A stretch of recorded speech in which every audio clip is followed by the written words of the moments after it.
So good morning. Embracing enchantment. That's what we're talking about today. So this month's theme is creating a life of magic, big magic, and it's based on Elizabeth Gilbert's book, Big Magic. I don't know if anyone's read it. It's called Big Magic: Creating a Living Beyond Fear. And she's the one who wrote Eat, Pray, Love. So if you like her writing in that, you might enjoy this book.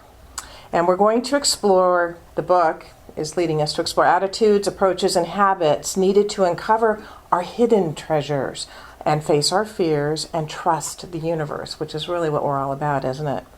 All of which lead us to our most creative and magical lives, and these are the lives that God intended us to have. So let's review just a little bit. Last week we explored having the courage to discover those hidden treasures within us, and we uncovered a very few important points that laid the foundation for our work for the rest of this month.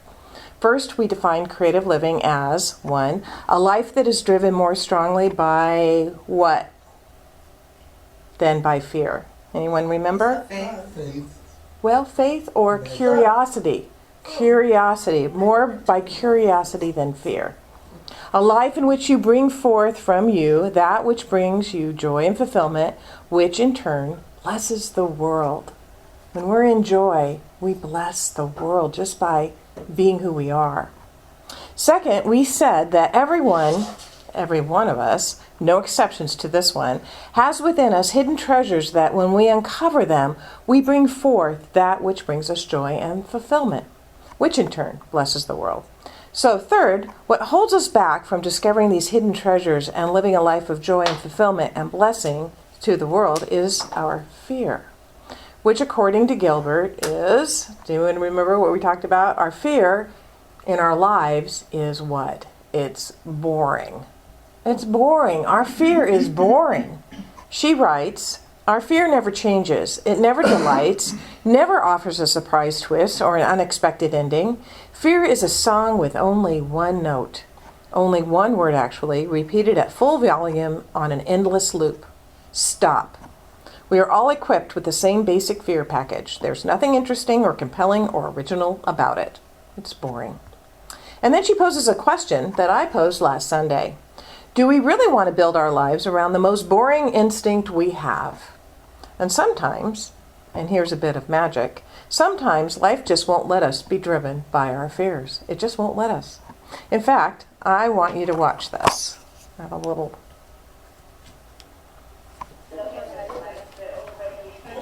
video here. I'm like, no, I'm not going to do it. We're too afraid to go after what we really want. Okay, maybe I'll try again. And no. Can anybody relate to this?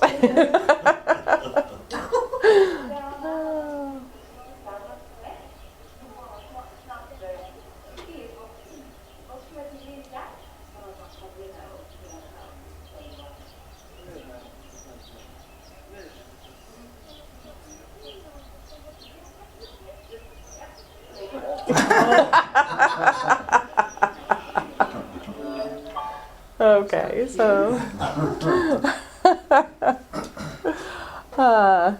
now that we've even found some magic in our fear, let's embrace enchantment. The word enchantment is defined as the quality that attracts and holds our attention, a magic spell. I love the word enchantment. Today we explore the magic spell that occurs when we let ourselves be enchanted by our own inspiration. Here's how inspiration functions according to Gilbert. It's really a fascinating twist. Think about the ideas as energetic life forms that are floating around in the ethers. Okay, these are all the ideas that are out there, right? Think of them as one aspect of the creativity of Source. God, as creativity, is an infinite number of formless ideas floating around. They're just out there.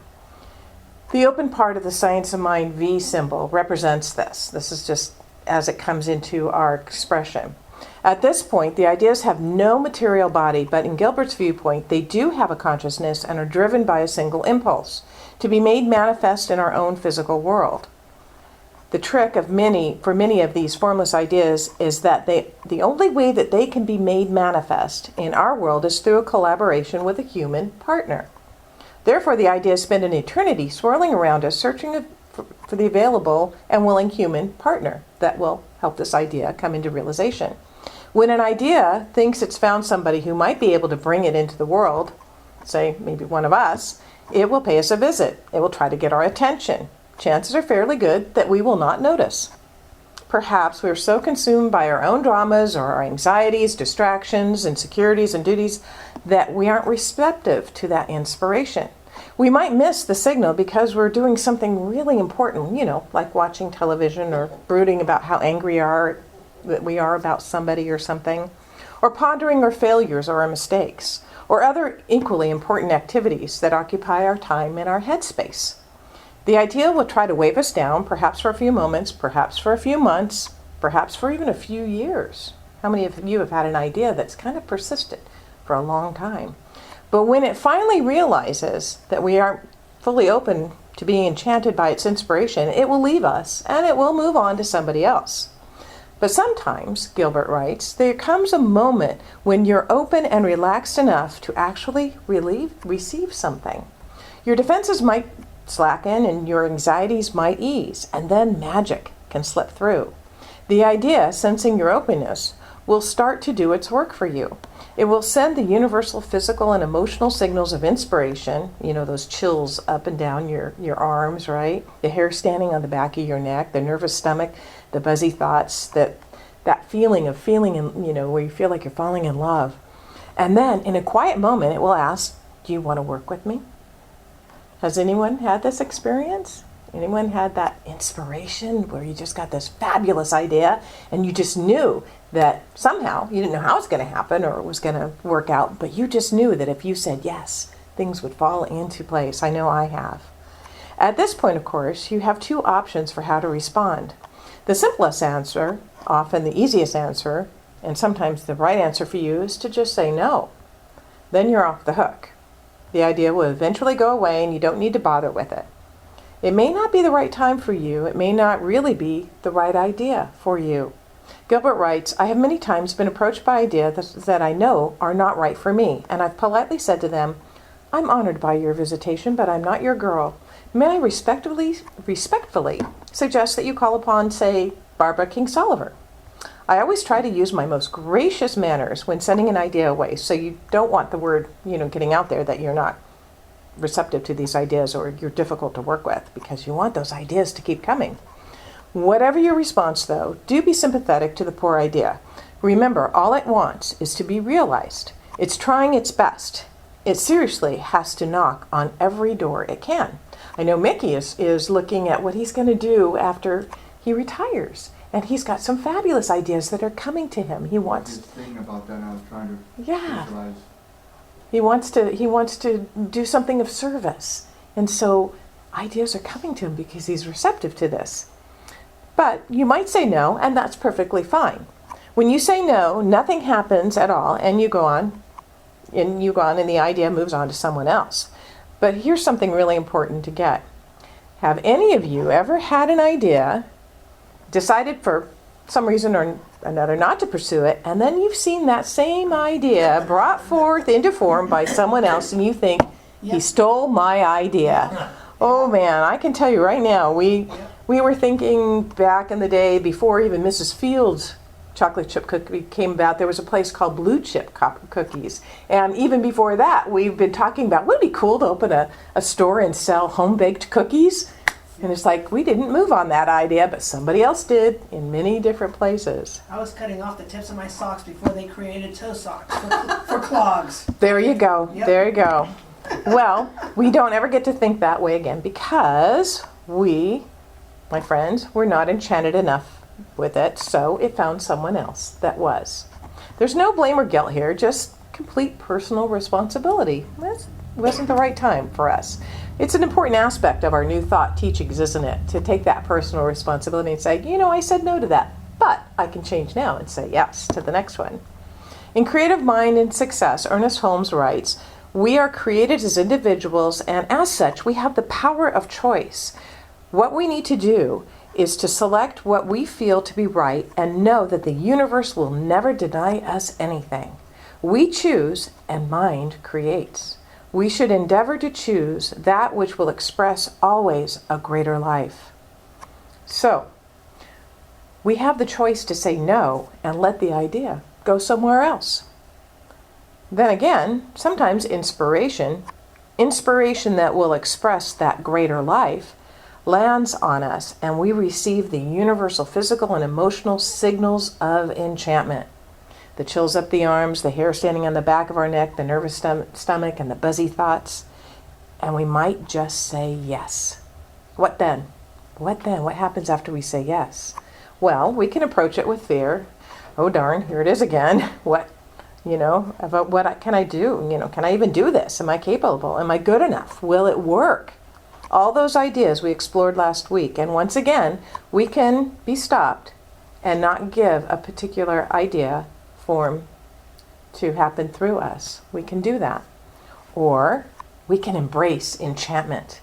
We can be entirely mesmerized by the idea. We can roll up our sleeves and we can get to work.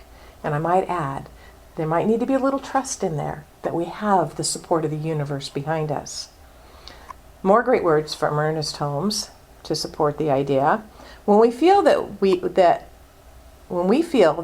do have the right leading, when that something inside us tells us that we are led, then no matter what it appears like, we must follow it up. Something beyond our intelligence is doing the thing through us, and we must do nothing to contradict it. Great men are the ones, I'd say women too, are the ones who get a vision and then go to work to make it come true, never looking to one side, but with one-pointedness and calm determination, stick to the thing until it is accomplished. Holmes also tells us we cannot think one way one day and change our thought the next and hope to get the desired results. Boy, I'll tell you, I have done that. I have been gung-ho one day and the next day, I don't think it's going to work. What mixed messages are we giving the universe when we do that? We have to stick to it. We have to be very clear, Holmes says, in our thoughts, sending out only such thoughts as we wish to see manifested in our condition. What do we want to see in our world? That's what we need to focus on. So easy to get distracted. Boy, just turn on the news. Don't do that. Just keep your mind and your attention and your focus on what it is we do want to experience.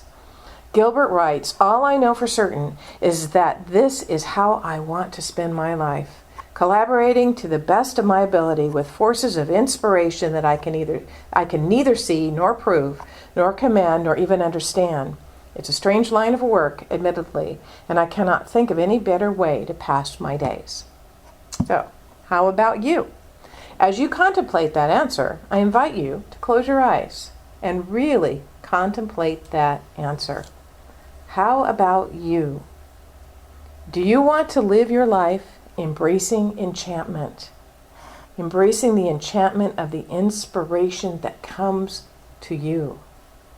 Embracing inspiration, which is the creativity of God landing on you as an idea. That's a big picture, theoretical question, and I suspect every one of us would say yes to that. I want you to take it down to a more personal level and ask yourself a personal question. Is there an idea right now that has captured your attention? An idea that has inspired you and maybe even given you that full body response that we talked about a little earlier? Have you embraced the enchantment of that idea? Have you allowed that idea, that inspiration to take a hold of you, to grab your attention, to put a magic spell over you so that you move forward and do whatever step is next for you to bring that inspiration, that idea into fruition into your life? Knowing that as you do, you are living creatively, which is the way that you came here to live. That's why we are all here. Knowing that as you do, you are bringing joy and fulfillment, not only to yourself, but to the entire world. knowing that as you do, you are being who you came here to be. So, if your answer to that series of questions is yes, then my prayer for you this morning is that in knowing that there is one source, one creative energy, one power that lives and moves and has its being in each and every one of us, I proclaim that we each take that divine idea, we take that inspired thought, we take that nudge of supreme intelligence and become so enchanted with it that there is nothing we can do but bring it forth. We don't have a choice. We must bring that forth. And that we have the courage, if that's what it takes, to take the next step. And when necessary, we ask the question, what is the next step? I've had that question on my mind too. And as we are led, we are guided every step of the way. Ernest Holmes said, the outcome is assured because the Supreme Being is that work in, through, and as our life. The Supreme Being's work in, as, and through, as our life. So for this, I celebrate. And I'm so grateful not only for us and for the experience we have as we live this way, but for the blessing to the world that each and every one of us truly is. We are all a blessing to this world. Because as we do these things and be these ways, we absolutely bring goodness and joy and peace and love and fulfillment and prosperity and happiness to the world. And we all can agree that the world needs just a little bit more of all of that, right? In fact, to me, that kind of sounds like a perfect world if we're all doing that. We come to the living embodiment of the creation of the perfect world. We are who we are looking for. How beautiful that is. And I'm so thankful for that. And I celebrate that. And in that celebration, I just let this go, knowing that it is already done. It is a prayer. It is my prayer, knowing that it is already done for each and every one of us. And I know that it is the law's job, law with a capital L, because we have love and we have law. Love points the way and law makes it happen. To bring it about, the law brings it about in a perfect way. So I trust and I know that this now is what happens in and through and each of every one of us. And I release and I let this go. I let go and grow. I let go and I trust. And together we can all say, and so it is.